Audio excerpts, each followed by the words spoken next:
আবার আজকে একটু নতুন ধরনের রেসিপি নিয়ে এসেছি। আমি আজকে করে দেখাবো আপনাদের ডুমুর আলুর তরকারি।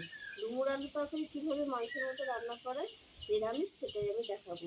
এখানে নিয়ে নিয়েছি এর জন্য ডুমুর, আলুটা কেটে নিয়েছি, আর নিয়েছি আদা বাটা, নুন, গোটা গরম মশলা, হলুদ গুঁড়ো, লঙ্কা গুঁড়ো, জিরে গুঁড়ো, চিনি, ঘি, সাদা তেল আর তেজপাতা, কাঁচা লঙ্কা। এইবার আমি ডুমুরটা কীভাবে কাটে আমি কেটে দেখাচ্ছি। এই দেখুন, একদম কচি, একটু বীজ হয়নি। এই যে এইভাবে কেটে নেবো ডুমুরটা। এইভাবে আমি সব কটা ডুমুর কেটে নেবো। দেখুন বন্ধুরা, আমার ডুমুর কাটা হয়ে গেছে। এবার আমি ডুমুরটা একটু সেদ্ধ করে নেব। ডুমুরটা দিয়ে দিচ্ছি কড়াই সেদ্ধ করার জন্য।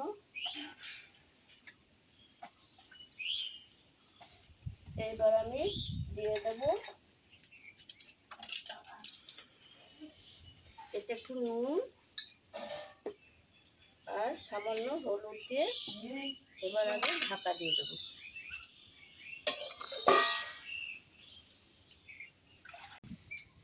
দেখুন বন্ধুরা, ডুমুরটা আবার সেদ্ধ হয়ে গেছে, আমি নামিয়ে নিচ্ছি।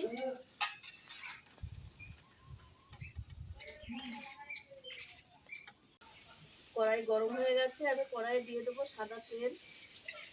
আমি রান্নাটা সাদা তেলেই করছি।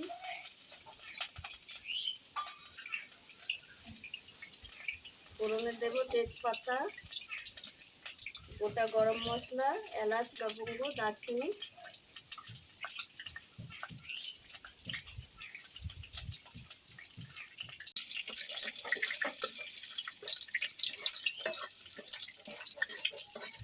ফোড়নটা আমি একটু লাল লাল করে এই যে ভেজে নিয়েছি। এবার আমি দিয়ে দেবো আলুগুলো।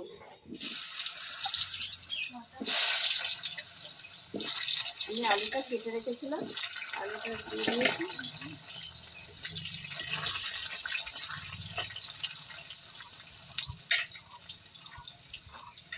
এইবার আমি দিয়ে দেবো একটু নুন পরিমাণ মতো,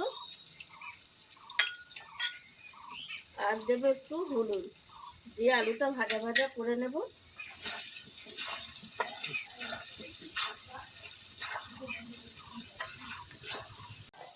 আলুটা ভাজা ভাজা হয়ে গেছে, এবার আমি দিয়ে দেবো আদা বাটা,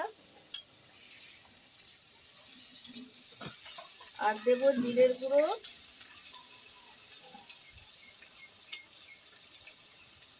আর দেবো লঙ্কার গুঁড়ো,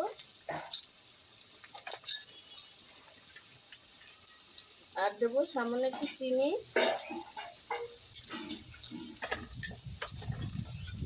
দিয়ে আমি একটু ভাজা ভাজা করে নেব মশলাটা।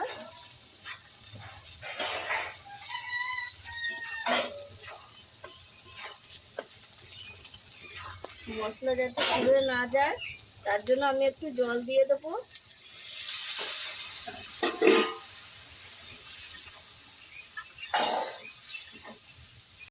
এবার আমি ঢাকাটা খুলে নিচ্ছি, দিয়ে দেবো এই যে ভেঙে রাখা লঙ্কা, একটু ভেঙে নিয়েছি লঙ্কাটা দিয়ে এবার আমি সেদ্ধ ডুমুর দিয়ে দেবো। দিয়ে ভালো করে একটু কষিয়ে নেবো।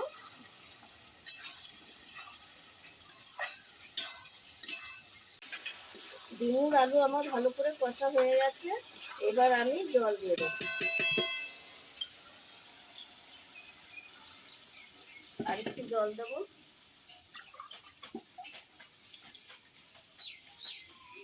দিয়ে আমি ঢাকা দিয়ে দেবো। এবার আমি ঢাকা দিয়ে দেবো। এবার ঢাকাটা খুলে দেখে নেবো ডুমুর আলু সেদ্ধ হয়েছে নাকি। হ্যাঁ, খুব ভালো সেদ্ধ হয়ে গেছে ডুমুর আলু। এবার আমি একটু আলুটা একটু ঘেটে ঘেটে দেবো, তাহলে মাখা মাখা হবে তরকারিটা।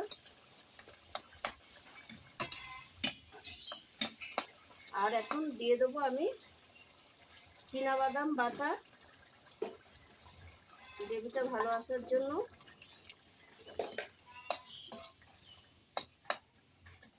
আর দেব ঘি।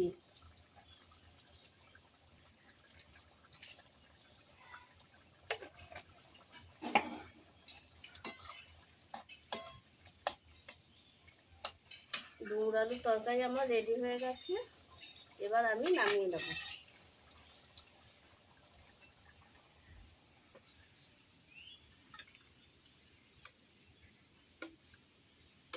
দেখুন বন্ধুরা কত সুন্দর হয়েছে, নিরামিষ তরকারি মাংসের মতো লাগবে খেতে। আমি এখানে নিরামিষ করেছি, আপনারা পেঁয়াজ রসুন দিয়ে করতে পারেন।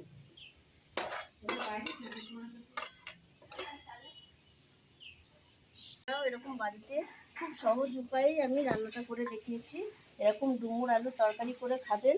যদি ভালো লেগে থাকে তাহলে আমাকে লাইক করবেন, শেয়ার করবেন, সাবস্ক্রাইব করবেন। আবার দেখা হবে আগামী ভিডিও। টাটা।